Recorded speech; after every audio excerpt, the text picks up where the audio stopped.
Assalamualaikum warahmatullahi wabarakatuh. Pembelajaran kita hari ini adalah tentang teks fabel, di mana teks fabel ini merupakan salah satu cerita imajinasi atau yang bersifat khayalan dari si penulis cerita.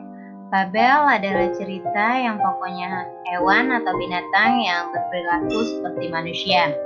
Dia dapat berbicara, berpikir, bersikap, serta melakukan semua kegiatan yang dilakukan oleh manusia.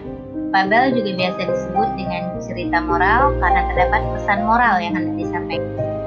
Ciri-ciri teks fabel yang pertama adalah tokohnya adalah hewan, dapat berperilaku seperti manusia, terdapat pesan moral yang hendak disampaikan menggunakan huruf maju, cerita bersifat narasi atau hayalan, tema yang biasa digunakan adalah hubungan sosial, menggunakan sudut pandang orang ketiga.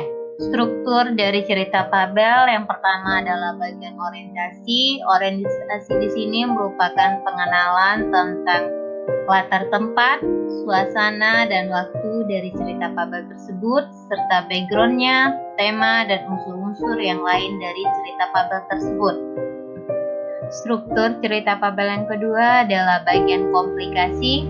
Komplikasi di sini di mana mulai munculnya masalah dari sebuah cerita fabel yang akan mencapai klimaks atau puncak klimaks dari cerita tersebut yang dirasakan atau yang dialami oleh tokoh.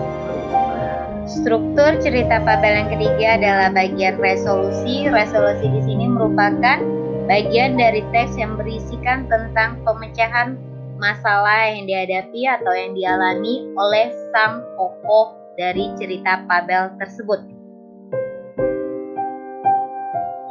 Struktur teks fabel yang terakhir adalah bagian koda.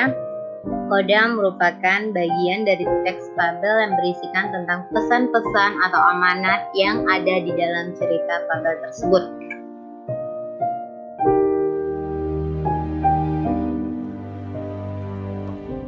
Sekian dari saya ucapkan terima kasih. Jangan lupa like dan subscribe-nya serta tekan lonceng untuk notifikasi jika ada video terbaru.